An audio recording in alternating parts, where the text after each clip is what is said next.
Board here. Recording now, Rob. Okay. So I was just going through a little bit of tick box, and so that you could possibly get a little bit more of an understanding of my journey through the last 2 years and things that I've possibly taken on board and trusted, where I've tried to ask questions and found different answers potentially to you, which has then caused us to veer off in very different directions. And I was asking you a bit of a tick box list of questions. So I was most of the questions I felt were quite loaded, and I was struggling to answer them. It's like saying, were you aware that this report existed that exonerated X, Y, and Z? Were you aware of that? Well, the fact that we need to. There was a bunch underneath the premise of the question most of the time that needs to be fleshed out before I can answer conclusively. But I'm happy to continue in this vein. Understood. If you're happy to continue, I'd find that very gracious, because I realised that I'm going away slightly from the agreement, which was, I'll reiterate that we did agree that we wouldn't just suddenly, present each other with new information. However, this is pertinent to the fact that this has added to my journey over the past 2 years, which would probably give you a greater understanding of how I've arrived where I'm at. And I think that would help us both, for me to explain where I'm at, and for you to understand how I've gone away from where you're at. So I was at one on the list here, which is the excess death rates from 2020 were very similar to all the previous 20 to 30 years. There was no considerable spike, apart from when the policy decision was made to move elderly people into more vulnerable positions, and also they were placed on end-of-life pathways and do not resuscitate notices, and it caused a massive spike in deaths around March, April, May of 2020, which then inflated the death numbers and increased the level of fear among people, without it really being seemingly,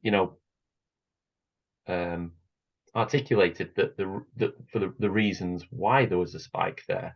I think I'll continue. There's another point, which is, so the media, the NHS, and the government all did, for me, seem to be in cahoots with regards to raising fear, releasing lots of propaganda, and rather than being realistic with evidence and data, they seem to be completely complicit in introducing a level of fear never experienced before across the UK.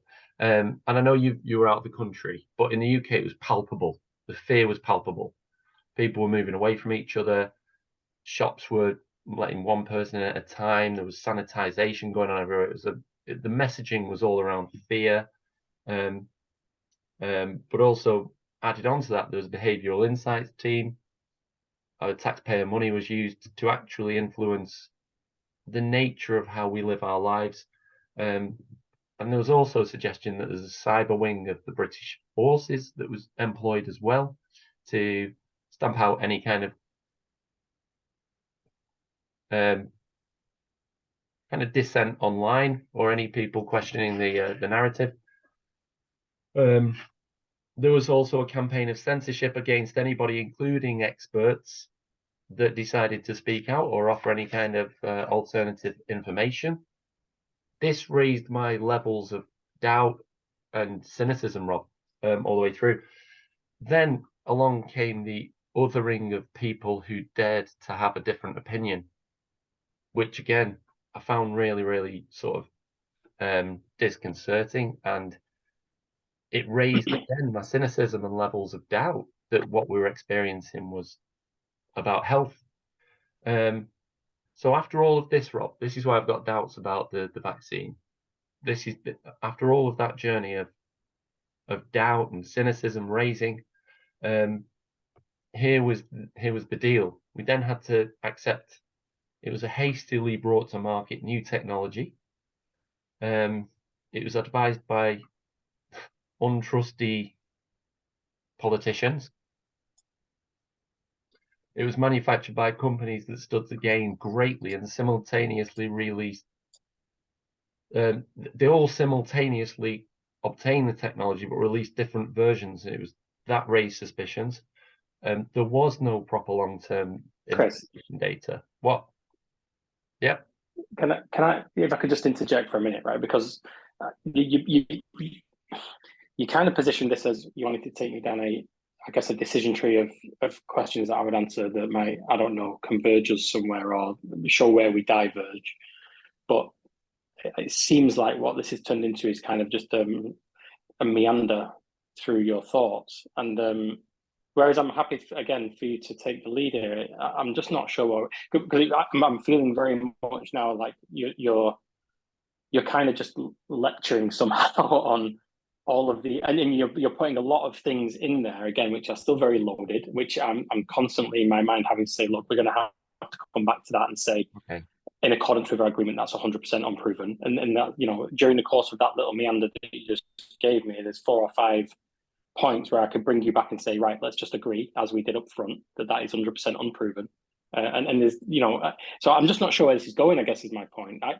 I'm happy to stay on, but I don't really want to just be lectured about, you know, so where we're going with this, I guess, is my question. Well, there was about 10 points there that I made that were individual items where I think that maybe me and you would have a disagreement on each of those Definitely. points. So at those points, we've come to different conclusions. Yeah. And therefore, the division between our, the disalignment that that we've experienced comes because we will take different things that are presented to us by the media or the government or the health industry, and we will take them with a different level of trust or distrust. We will look at data differently. I don't think either of us are wrong. I think that cumulatively, they have made us completely opposite on the scale of understanding of this whole situation over the last 2 years. But in two sides of the same coin, you're with your orthodoxy. You seem to I don't want to project anything on you, but you seem to be aligned with the orthodoxy, which is that, you know,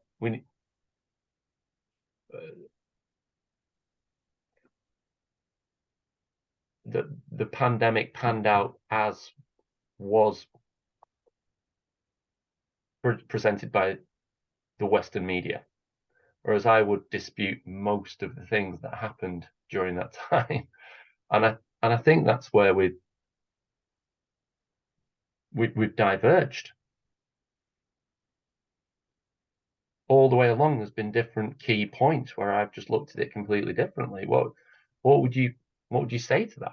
I mean, can you see now? I'm not well, a number of things, I guess. I mean,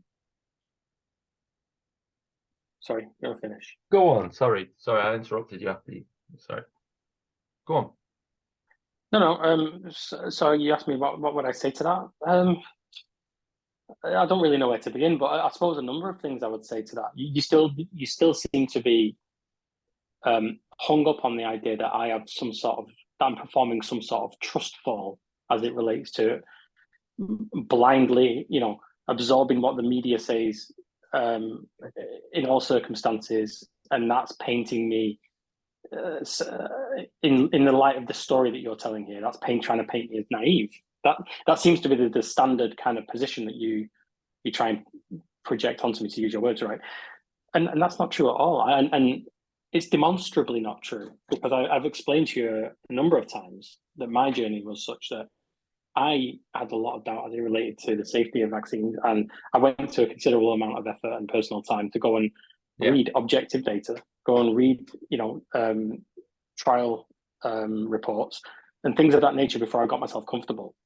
So it's at best an oversimplification, at worst intentionally manipulative, to say that I'm just trusting whatever I see, right? So it's just patently inaccurate. And I don't know how to describe it to you a different way for that to finally go in. You sort of just say this is a matter of trust. Well, to some degree it is. We have to have a level of trust in certain institutions, right? And CDC, World Health Organization, things of this nature. I don't know, we can disagree on that. But you have to stop painting this as Rob has just closed his eyes and decided to trust in the story that was told, and he didn't do any homework, and he's now being naive. And that's just, that. again, I respect that. But that's what you're painting. But that's what you're painting, Chris. You do talk about it in terms of you trust and I do not, and that's as simple as that. And it isn't as simple as that. There's a lot more to it than that, and there is. I don't doubt that you've done so much work in the background. I believe, I trust that. Hello, Junior. Hello. I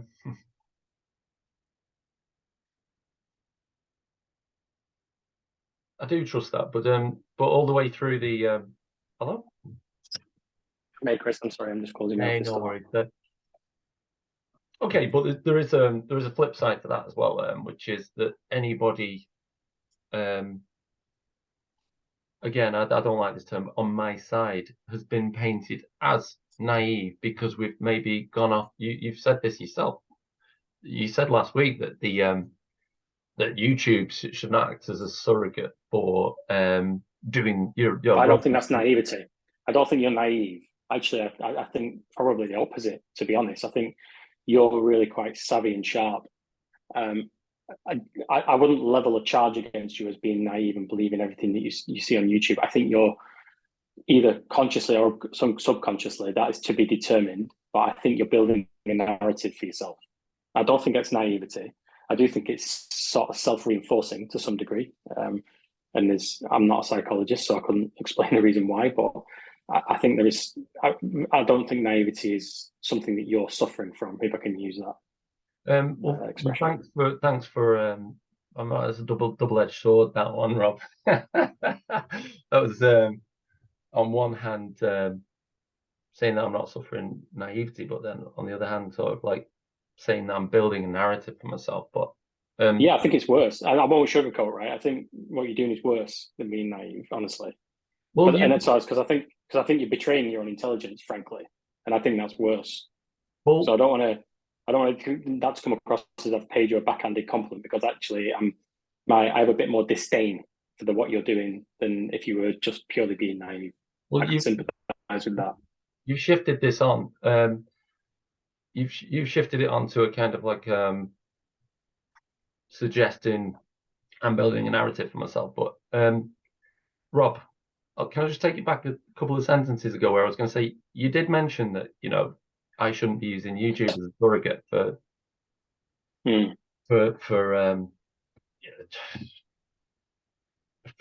data, and I think the problem has been that most people have allowed the state to be a surrogate for their own instincts or their own inquisitiveness, and I think the state has got a lot generally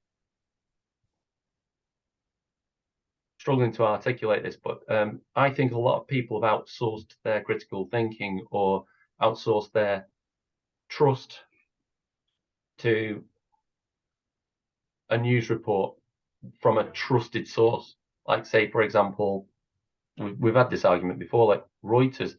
You said last week also that you have to, these institutions, we have to trust in them, otherwise society would be damned. But that doesn't mean that we should give them carte blanche and agree and have to trust in everything that we're presented with. And I think we have to be more discerning. I think that over the last 2 years, YouTube is a wild west of misinformation and people claiming to be this and claiming to be that and QAnon and all of that. I agree. It's completely like the wild west of information. You can go and verify any idea that you have on there if you so wish. I don't think I'm guilty of building myself a narrative. I'm trying to defend the fact that I have very serious doubts in the orthodoxy and very serious doubts in what we're presented with.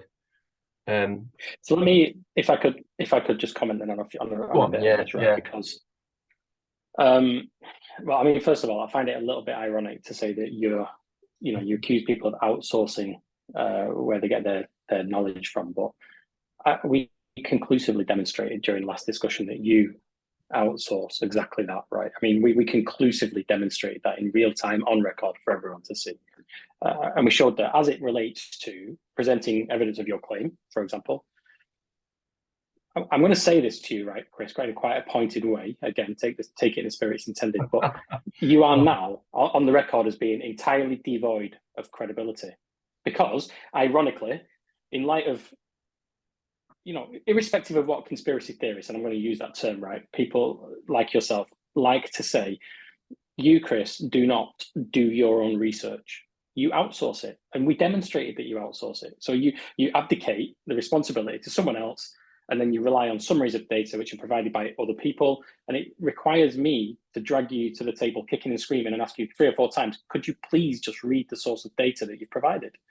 So you're not doing the minimum level of due diligence when looking at data yourself. And as such, you're just not a credible witness to what's going on around you, to the observations that you might think that you're making, right? So it's ironic that you would say people are outsourcing their thinking, where it's people can rewind the tape and literally see you admit that you did exactly that. No, and I just find it.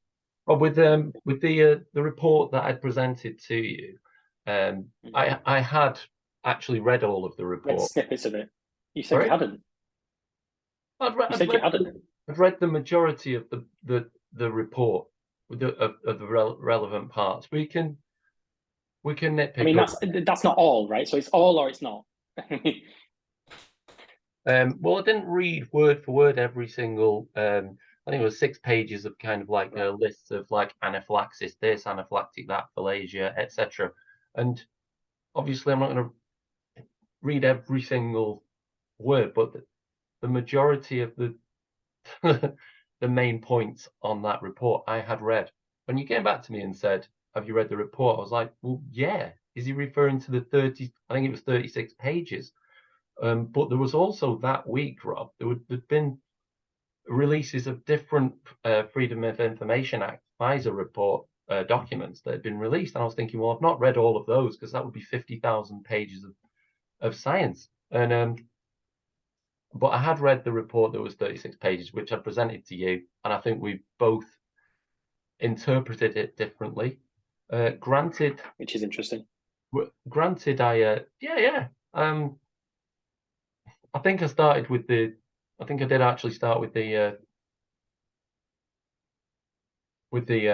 suspicion that the author of the document, or one of the main authors, is actually on the payroll of FISA, which. And this is, I think we're about to touch on something quite key here, right? Let me just. There has to be a level of independence. The guard dogs, such as the CDC and the MHRA and JVCI in the UK, they've not, and the EMA in Europe, they've not been adequate guard dogs. They don't. I mean, that was another point which I could have raised when I was going through the tick box thing before. There's 100 things that raise suspicion, and ultimately, at the end of the day, Rob, we've been told you can have your freedom back when you accept the narrative, you accept the orthodoxy, and you accept this medical treatment, which is, in a lot of cases. Let me just interject, Chris. Right? Let me just address a couple of things here. Right? Yeah, you made a start of the conversation. You made an interesting statement, which was that you trusted a reporter who provided a summary of the report, right? That you referenced. You said, "I trusted the reporter." Can you tell me why you trusted that particular reporter? Just one moment. Do you mind if I'm going to put myself back on video? I think it's a bit more sort of. Is that all right? Yeah. There we go. Cool. Yeah. Hopefully it won't throw us out. I think there's a bit like you're right. I think there's been network issues.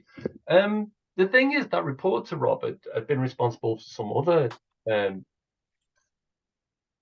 brave work where she was trying to call out big industry, big pharma, big politicians in the States for acting inappropriately. She was acting with more dignity and integrity over the last 2 years than most of the people in the public eye that we're supposed to be trusting, and that's a massive issue for me. Integrity. When you think about who's in bed with who stands to gain what, who's been acting appropriately, and then who's built up trust in my eyes, it's a big thing for me. If you want me to go and get a jab, because Sajid Javid has said it's perfectly safe, I'm here at the test centre, I'm going to do it myself now, come in with me, we'll get it done. Doesn't fill me with confidence. It's like a mobile phone salesman. And but then when you've got people who are standing to lose their careers over releasing certain information because they've done a Freedom of Information Act against a company the size of Pfizer, I think there's more maybe to be gleaned from that. And even if it's quite interesting because you know, you talk about skepticism and questioning, but my observation is that there is a massive asymmetry to your skepticism, a huge asymmetry to it, right? It's in the sense that you will assume that certain institutions are always lying to you all the time, but you are happy to jump on a Substack newsletter or something similar, right? And accept what it says without too much due diligence, frankly. Well, and for me, that's not skepticism, that's just doubt porn, right? That's how I've described that. And good word. It's a good word.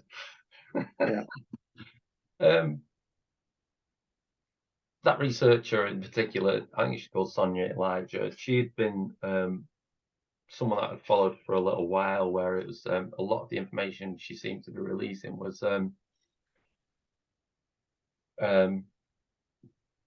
excuse me, seemed to hold water and seemed to be you know, what the I'm just going to go off camera again because I think it's warning me that there's like too much data or something. Just 1 second. Oh. But no, but she'd built up more trust in my bank than any politician. I mean, you could skip back and read some more of her reports, and I think it's getting ready to throw us out again. Look, so I mean, all of those points I made, where it's kind of like we could disagree and we've diverged. Does it still sound far-fetched that I'd have doubts about this medical? Massively, yeah. Hugely, massively, Well, a lot of the pandemic was built up on the testing, wasn't it? And testing people to see whether or not they were. This is a big one for me. The PCR tests, a lot of them were done in-house without the cycle thresholds being logged. And that for me is like somebody saying, "Well, I've scored a penalty," but they're not disclosing to you that the goal was 100 miles wide. You know, and so let's just say again for the record that that's not verified, right? And you agree with that? That's not what? Sorry. That's not verified because it's new information that we're introducing. Well, right? So I don't want to go through. Happy for you to say it, but it's not verified. Well, with the PCR testing, it seemed to be highly inaccurate, highly open to. So not verified.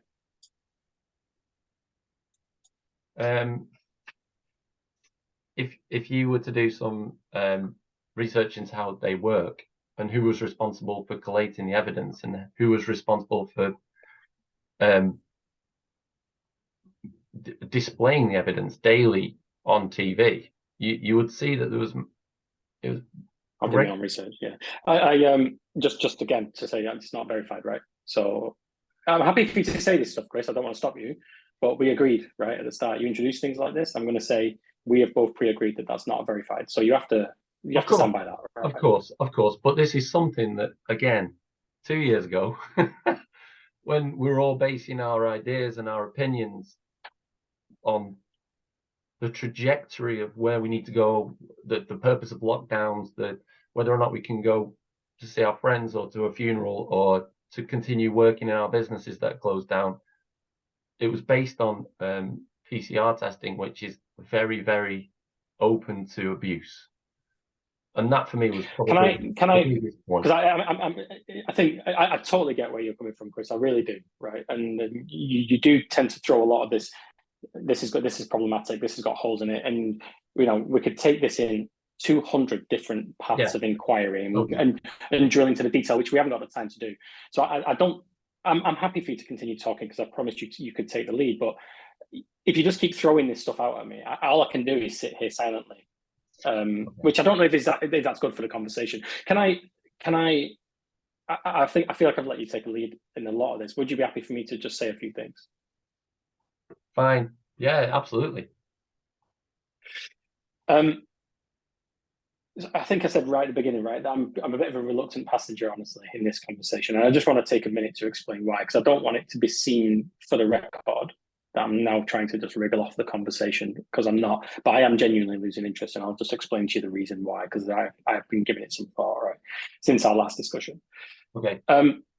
First of all, let me just say that the reason that I engaged with you on Facebook and I engaged with you the first two conversations on this is because for me, COVID vaccine misinformation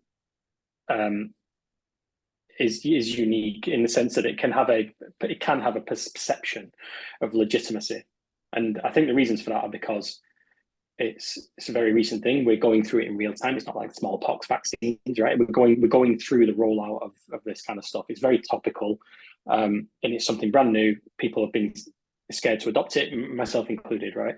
So in this regard, I would consider this whole movement that I think you are part of, frankly, as analogous to zealotry. I think it's a monotheistic religion.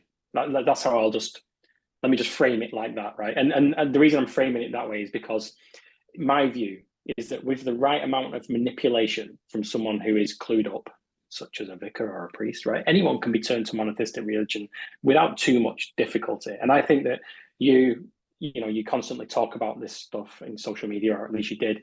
People can read that, and I think it wouldn't be that difficult for people who are not that well clued up to be swayed over to your way of thinking and then start, becoming vaccine deniers or whatever it might be. So that's what concerned me, right? So I really thought that it's important for anyone who's exposed to your views also had access to a kind of informed counterpoint. So a ballast, if you like, right? And then they can make their own informed opinions, having heard both sides of the story. Now, that's just a framing of why I get involved. The reason I'm losing interest is because during our last conversation, certainly towards the end of it, and you're not going to like me saying this because it did veer off into an area where we didn't really pre-agree that we would talk about, but it just happened to, right? It wasn't intentional on my part, but you did give me quite a peek behind the curtain as to your wider worldview, right? Which seems to include, at a minimum, vaccine skepticism more broadly.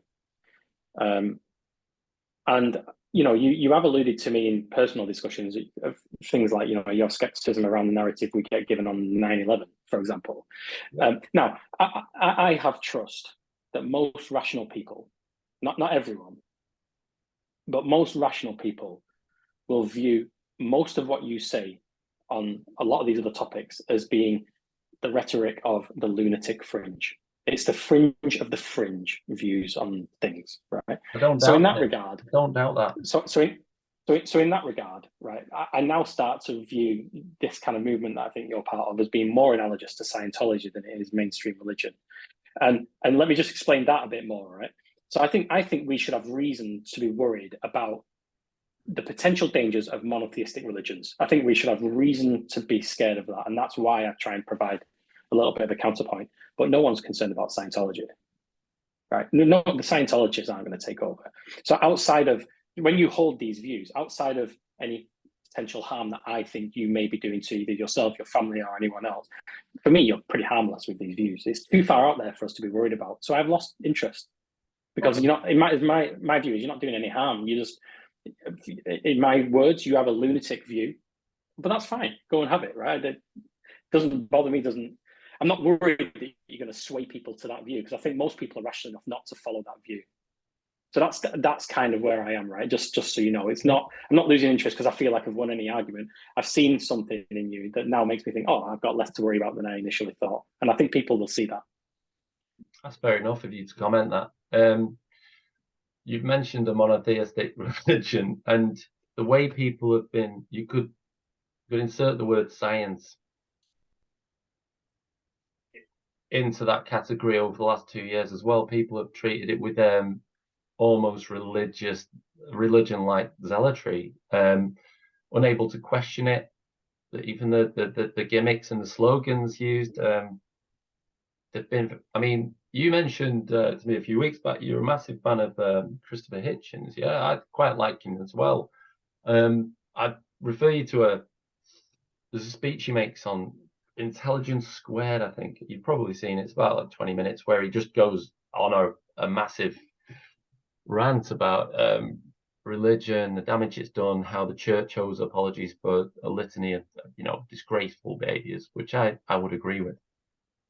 However, there's a lot of that conversation you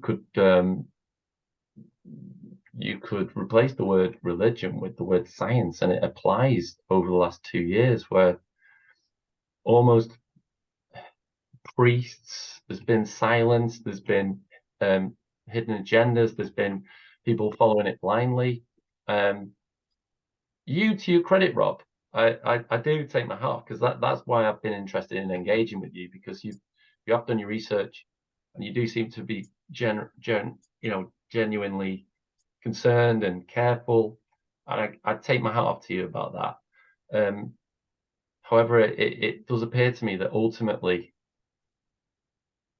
our trust in truth lies in different places, and I think that's what it boils down to. I don't think I don't think that I can sway you from your trust in the scientific orthodoxy at all. And a lot of what you're accusing me of, I could quite easily accuse you of. Over the last 2 years, I feel like you've been projecting a lot of, you've called me certain names, you've questioned my. Not really called you names. What names have I called you? Just call me a conspiracy theorist. That's not a name, though, is it? It's true. You believe that there is a conspiracy going on, do you not? There's a cover-up. There's a cover-up happening. You use the words like cover. That's the definition of a conspiracy. I think the problem you've got with it is there's kind of there's a madness element that's been assigned to that term of conspiracy theorist. But actually, Chris, that is what you are, right? You're saying that there's a global conspiracy. Things are being. No, I don't. And what I'm saying is you're objecting because that has been associated with madness. I'm not saying you're mad.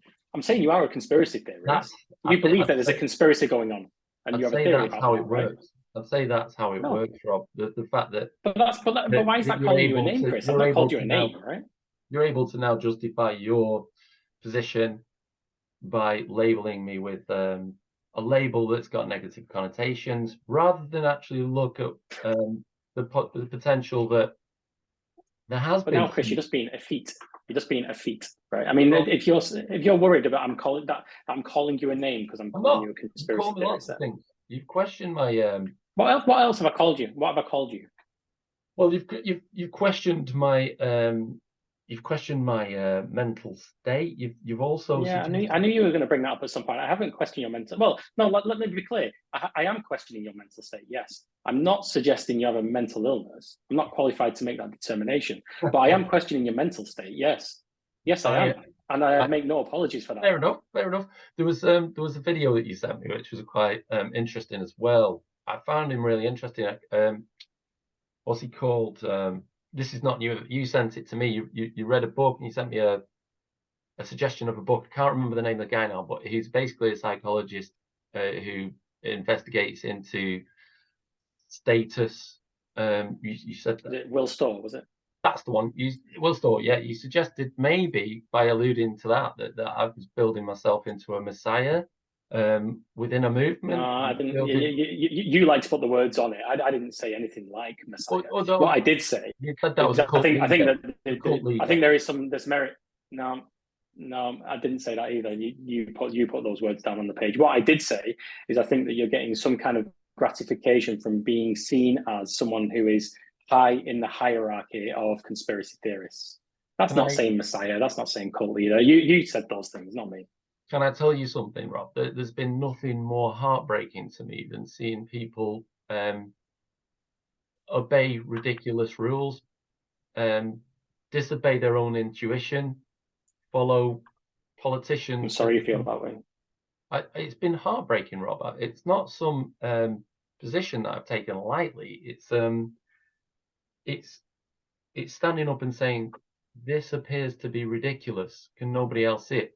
And it's strange because you actually used this analogy with me, the story of the what's it, the Emperor's New Clothes. And you were saying, Chris, it's the Emperor's New Clothes. You can't admit this to yourself, but I've been looking around me for the last 2 years, people standing on yellow dots in the supermarket, perspex screens everywhere, using contactless, but then it's just all not made sense to me.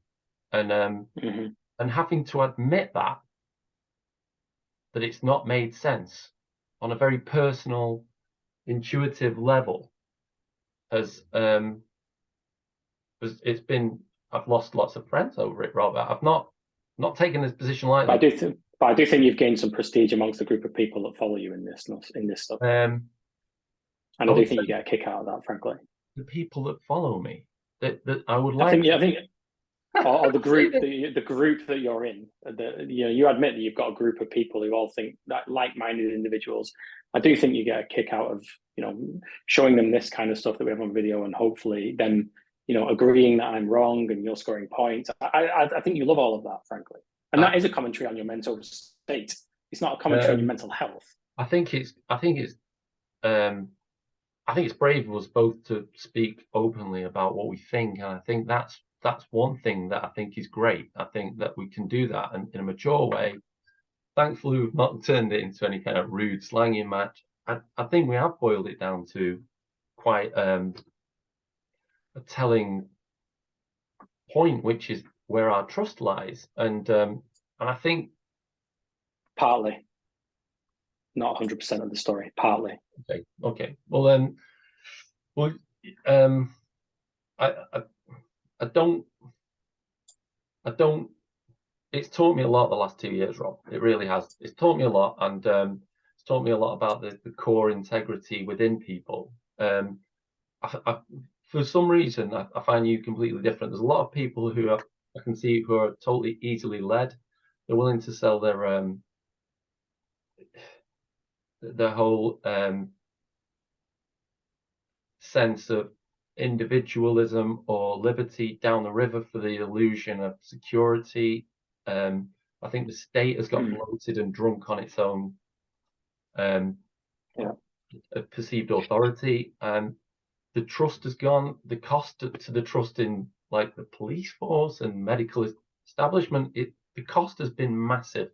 And for anyone like myself doubting at any point and then working from a position of prove it to me, prove it that I need not to go to my mother's funeral, prove it to me that it's going to benefit anybody in any way whatsoever, or society on the whole, and prove it to me. And at no point was it proven. It's been trust the process, trust the science, trust lockdown, trust social distancing, and we'll all be okay. And ultimately, we've handed over the keys to the castle and to the worst people in the world. That's what I believe. When we're working from a point of where the deal is, take this or you're going to be in a second tier of humanity. Prove it to me. Prove that I need it. That's the heartbreaking position I'm in, Rob. It's not something I've done lightly, honestly. I'm glad that we can speak like this, though. So, would you like to do a fourth one at any point, or would you like to call it quits? What would you like to do? I mean, I never want to close down the conversation, Chris. But my question is, what is there left to say, really?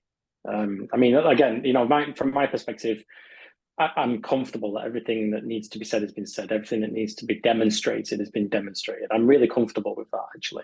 I think, I'm happy that I managed to get in the point around why I'm losing interest, and hopefully anyone listening will see and hear that. If there's something more you think we haven't addressed, then yeah, we can talk. But I honestly don't know what that thing is.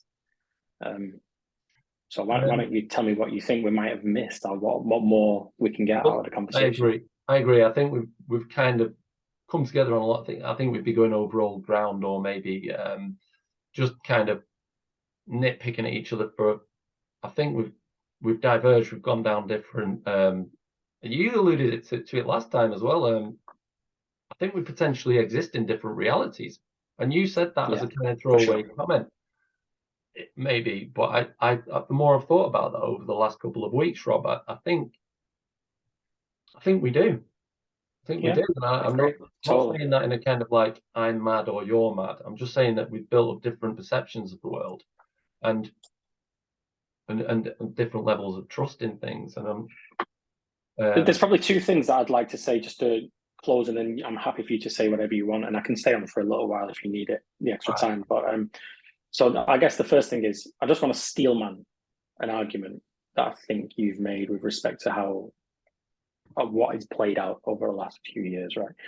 And you tell me if I'm misrepresenting you in any way, but I think to steelman your argument, I think what you're saying is the most perfect historical global collaboration between tens of thousands, if not hundreds of thousands of people, complicit individuals, has taken place over the last few years. I think that's what you're saying, right? Because frankly, that's what would have been required to pull something like this off. We're saying that certain things have been faked, right? There's been a lot of hype up of, the seriousness of the pandemic and the safety of vaccines and the efficacy of vaccines and whether vaccines are even needed. So I think it's fair to say that of all the countries in the world that have sort of said, yes, we consider COVID to have been a problem for humanity, which I think is unilaterally almost all of them, maybe a couple of outliers, right? Well, I think what we're actually saying, all the ones that subscribe to the World Health Organization, Rob. Yeah. So I think to steelman the argument, and I don't want to misrepresent you, right? But I think that's what you're saying is that there's been a perfect historical global collaboration between tens, if not hundreds of thousands of complicit individuals. That's what's been required to pull this off, right? Now, are we saying that of those thousands and thousands of people, which presumably include world leaders, politicians, scientists, doctors, CEOs of major organizations, journalists, right, who are knowingly lying to the public, are we saying with a straight face that not one of them has ever just decided, you know what, I'm going to completely spill the beans on this. My conscience has got the better of me, and I'm going to tell the world specifically who has told me to lie about this and to what end.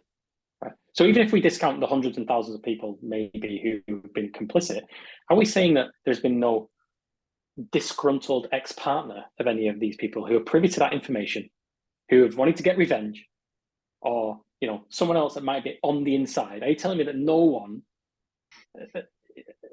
has decided to spill the beans on this cabal, which is perfectly coordinated, this enormous conspiracy? No one's come out and said, look, from the horse's mouth, I'm telling you this is what's going on in the world, and I know it firsthand, rather than it sort of being leaked out by investigative journalists and this kind of stuff. Is that what we're saying?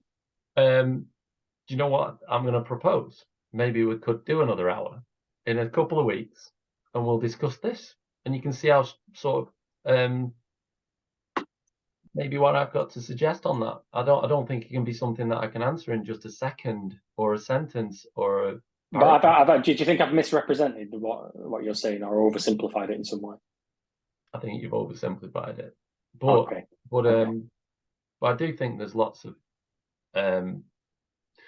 people who are guilty of being compromised or being in positions. But not one person has actually said, to my knowledge, you tell me if I'm wrong, not one person has said, I know this to be a lie because I've been told by the authorities to say this, and I believe it to be untrue.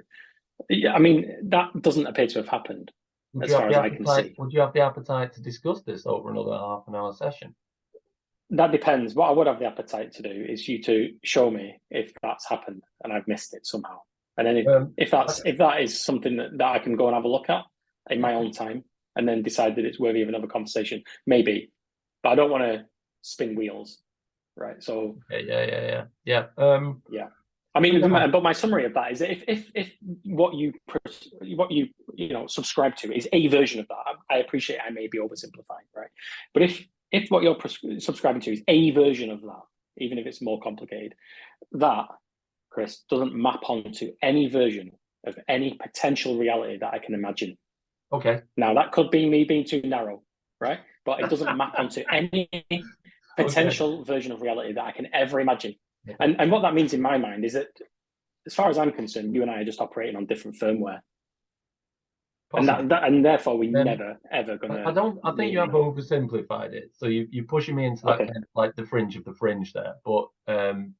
But I would now you're sucking me into different areas again, which we've I'm not doing it on purpose, I promise you. No, at the end of the last time's conversation, I remember you kind of you laid some bait and I took it, and I was a little bit disappointed in myself at taking your bait, and I exposed that I do have certain different ideas about a lot of different sets of things as well, which means that, you know, I think it helps you to fortify your position, because I'll make a comment which seems to you ridiculous, and like you say, it appears like we're operating on different software and firmware and everything, and then it means that you can close the book on it and think Chris is one of them.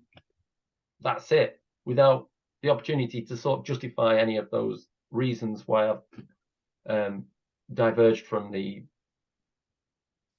alignment with you. So I mean, and you're right, I will not deny that. That's what I've done with you. I have, based on hours and hours of talking over video and hours of discussing on Facebook, right? I think I've got a pretty good rounded insight as to the type of things that you subscribe to. And I've sort of closed the book and said, this is who Chris is fundamentally, is as a person who builds a framework around certain ideas that to me are fringe, they're lunatic. And that's why I'm really comfortable to say I'm done with the conversation, because I think people will see that as well. I think rational people will see that. And those who don't, that's fine. And I'm sure these are the people that are in your circle, right? And that's fine. They're not reachable as far as I'm concerned. But the people who can and needed to be reached with this kind of ballast, for me, will be reached after they watch the conversations they've had, if they've got the self-torture propensity to do so, or read through the threads. I think that they'll see. I'm very confident that what has needed to be demonstrated has been demonstrated. So I'm comfortable to lean it there. Look, I will give you a chance to give whatever closing comments you want, but I want to close here, right? So what I'm basically going to say is that I'm open to doing number one. I'm not thrilled about it, but I'm only going to do it if what you send to me after is, interesting enough to me to want to reconvene. So that's kind of what I'll say. I'm open to it, Chris. But fair enough. Fair enough. Even though you've said some quite blunt things there, Rob, which I can take on the chin. I can take it. I've heard them far worse. I still think there would be some. This is in a really sort of like I'm going to put it a really polite way. I would if there was one area of this that would be the most telling, it would be the testing data and the data surrounding PCR testing, and actively seeking positive results on that. If you were to look in any way into that, you would find that there are massive holes in that. And I think that So I'm open to you being correct. Now let's assume there is. I was just going to leave it to say it's not one thing that I could leave you with as an element of doubt, even if you come back in 3 years and think, you know what, I'll look into what Chris was talking about or whatever. The PCR testing thing is one of the main things, and also maybe corruption within the World Health Organization, but that would be possibly for the next time we chat, if you agree to it. Yeah, okay. The one kind of closing thing I probably will say here is that I think that the world has moved on past this, broadly speaking. And I think very, very soon it'll be a chapter of history that gets closed, right? I think the world has moved on. I don't think people think about COVID that much anymore, if at all. Certainly where I am now, which was subject to harsher restrictions, I think, than you were subject to in the UK, right? In Singapore. The world's moved on. We don't think about it anymore here. We just don't. And my hope is that you stop thinking about this as well. Well, that's great of you to say so. However, Rob, I think there is a big feeling of betrayal felt by people on again, for want of a better word, my side. The feeling that I hope you can let it go at some point. But we now know the people that we can and can't trust in the situation where people are led by fear. That's how a lot of people feel on our side. There's a big psychological schism. I understand what you're saying. My general point is that I hope we can just let this whole thing go and move on. Well, that's my hope. Do you know what it seems like to me, Rob? Is there's a swathe of people that were willing to be led and do whatever was necessary to get themselves in self-preservation, to get themselves out of a situation which had been presented to them. Whether or not it was I've got doubts as to whether the situation was even a real threat. But then people I get all that. I get it. People have done whatever's necessary. And according to people on my side, people have then jumped through the necessary hoops. And I get it, Chris. I get how badly done to you feel, right? And people are on your side of the fence. I get it. I just hope you can put it behind you. That's all I'm saying. Well, there's Matt Hancock's been on TV in the UK recently, and it's been kind of like a PR exercise in trying to get people to sort of like soften to this character, but there's just no acceptance or acknowledgement of the depth to which people felt betrayed during that period. So until there's I understand how you feel. I understand the feeling of betrayal and all of that. I get it. I just hope my whole point is I hope you can just be at peace and forget about it at some point. But that's just my closing comment on it. I would say that people who feel betrayed still don't feel like they've had any acknowledgement from people on your side that missing funerals or losing businesses or losing people to suicide was worth it all. Was worth it all, Rob.